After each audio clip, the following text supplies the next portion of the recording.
स्थापित हुए परिवारों के पुनर्वास के लिए भौमिक अधिकार और शासन की योजना का लाभ उन्हें प्रदान करने के लिए आयोजित आज के समारोह के साथ ही मोहम्मदी, धौरहरा, कस्ता और सदर विधानसभा क्षेत्र से जुड़े हुए विकास परियोजनाओं के लोकार्पण और शिलान्यास के लिए आयोजित समारोह में उत्तर प्रदेश सरकार में मंत्रिमंडल के मेरे सहयोगी प्रभारी मंत्री लखीमपुर खीरी श्री नितिन अग्रवाल जी, उपस्थित बहनों और भाइयों, अभी कुछ देर पहले मैं पलिया में था। वहां पर लगभग 7,000 परिवारों को यानी 35,000 की आबादी को आज उनका भौमिक अधिकार दिया गया है और आज 1,000 परिवारों को इस मोहम्मदी में भी ये भौमिक अधिकार उपलब्ध कराया जा रहा है। पलिया में हम कार्यक्रम में थे। पलिया का कार्यक्रम थारू जनजाति से जुड़े हुए लोगों के सम्मान और उनके भौमिक अधिकार से जुड़ा हुआ था। आप याद करिए, 4,356 थारू परिवार, कभी उन्हें भौमिक अधिकार नहीं मिल पाया।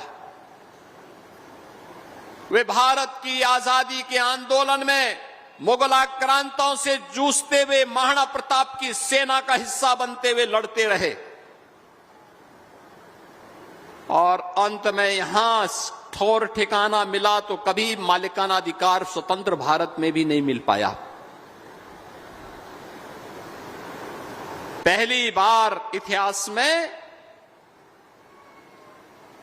जो थारू महाराणा प्रताप को अपना पूर्वज मानते हैं, शौर्य और पराक्रम के लिए स्वदेश और स्वाभिमान क्या होना चाहिए देश का, उन थारू जनजाति के लोगों को महाराणा सांगा की पावन जयंती के एक दिन पहले आज हम लोगों ने भौमिक अधिकार उसी पलिया में जाकर के उपलब्ध कराया है, चंदन चौकी में जाकर के उपलब्ध करवाया है। देश की आजादी की लड़ाई में योगदान देने वाले उन महान स्वतंत्रता संग्राम सेनानियों के पूर्वज वर्तमान वंशजों को, जिन्हें आज से 70 वर्ष पहले तत्कालीन सरकार ने बसाया तो था लेकिन कभी उनको अधिकार नहीं दिया। जमीन का अधिकार नहीं, मकान का अधिकार नहीं, राशन कार्ड का अधिकार नहीं। आज ऐसे 2,350 से अधिक परिवारों को वहां पर भी उन स्वतंत्रता संग्राम सेनानियों को, जिन्होंने देश की आजादी के लिए अपना सर्वस्व न्यौछावर किया था, आज पलिया में उनको भी अधिकार पत्र देने के उपरांत मुझे अब मोहम्मदी में आकर के इस आयोजन के साथ जुड़ने का सौभाग्य प्राप्त हो रहा है।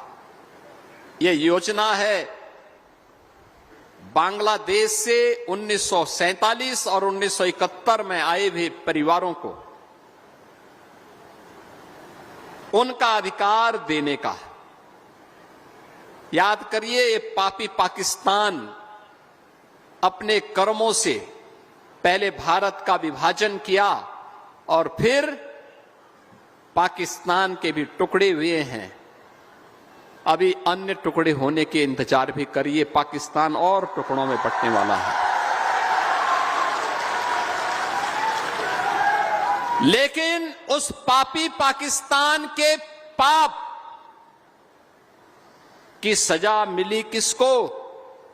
वहां रह रहे हिंदुओं को, सिखों को, बौद्धों को, जैनियों को, सिखों को, पारसियों को, ईसाइयों को, क्योंकि उनके यहां किसी अन्य जाति के लिए कोई अस्तित्व नहीं है। और आज मैं कह सकता हूं 1947 और 1971 की उस विभाजन और उस त्रासदी के उपरांत जो लोग विस्थापित होकर के दर दर की ठोकर खाते हुए यहां पर बसे थे, ऐसे 1000 से अधिक परिवारों को आज यहां पर भौमिक अधिकार देते हुए मुझे गौरव की अनुभूति हो रही है कि आज इन बंगाली बंधुओं को उनका अधिकार हम उपलब्ध करवा रहे हैं। आप देखो पाप किस हद तक बोलता है। जिस बांग्लादेश ने इन्हें ठुकराया, जिस पाकिस्तान के पाप के कारण इन पर अत्याचार हुआ था, उस बांग्लादेश से विस्थापित होकर के उनकी जमीन पर, उनकी संपत्ति पर, उनकी पैतृक संपत्ति पर वहां के दरिंदों ने कब्जा किया।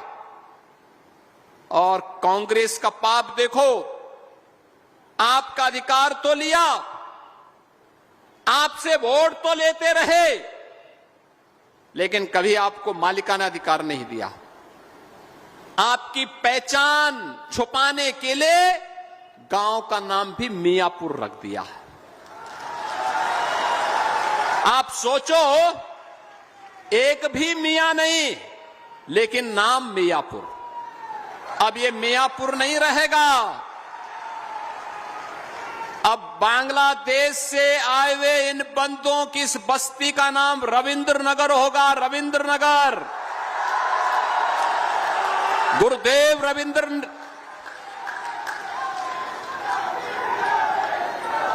बहनों और भाइयों, भारत को राष्ट्रगान देने वाले गुरुदेव रविंद्रनाथ ठाकुर के नाम पर अब आपकी पहचान होगी रविंद्र नगर के रूप में।